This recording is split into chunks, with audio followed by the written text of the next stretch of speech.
The EURUSD just reached a new 2020 high. And normally when we trade to a new 2020 high, we tend to see higher prices going forward at the beginning of a new trend, and that's why that's so important. But it's important as well to fight the urge to go long as soon as we have a new yearly high. And that's what we're going to talk a bit about today. Like, what are the levels that people will probably be buying the euro on bets of this to go higher?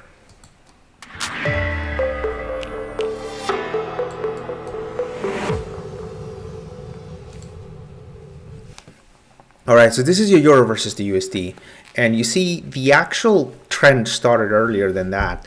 You can see that we're stuck within a range here, or we were stuck between September 10th up until November 24th. So while you may be reading about the euro USD reaching new highs today, is something actually that the actual move began quite a number of days ago.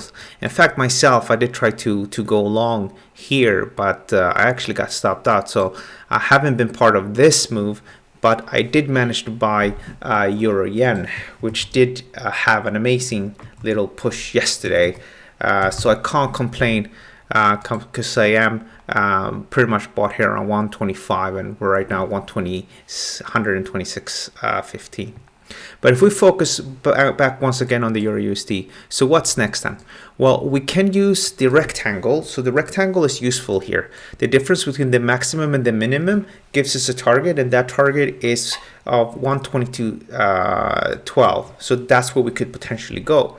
So the question is now then, where should we enter? Where should we buy? Well, because we're stuck in a short-term aggressive uptrend, and we already have an uptrend in the Aussie dollar, New Zealand dollar, and the Canadian dollar is also going down, it's quite likely that we will see continued sort of shallow pullbacks as we head higher. Of course, we do have the non-farm payrolls coming up on Friday, and no one really knows exactly how that's going to play out. But traditionally, at least over the last couple of months, the non-farm payrolls has less and less effect on the market, which is good if you're a trend trader like me, and also like if you're trading short term, because you don't want one big event that's just going to ruin your trade. But there's always a risk for that. So you need to bear that in mind. So what are the levels then?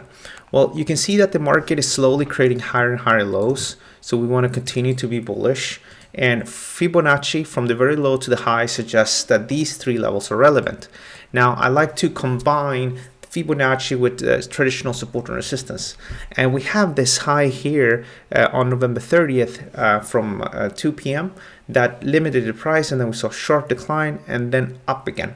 So from that level, which is 120, all the way down to 119.18, that is where I think the market will look to get involved and buy again.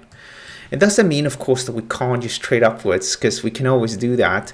But it's really, really important to make sure you have the risk-reward ratios in play.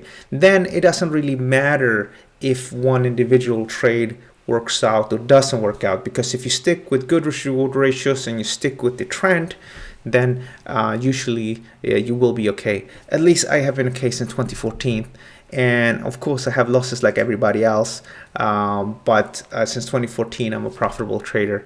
And that's what's key, right? Being profitable in the longer run, not just in the short term. So bear that in mind. I think a little pullback and then potentially higher. I think that's what's going to get people excited and get involved in the euro versus the USD. All right, thanks so much for watching. Don't forget to leave a comment below, and as well, don't forget to follow me on Twitter at AlexFX00. As well, subscribe to the channel and like the video. Thanks so much for watching, and I'll see you guys soon. Bye.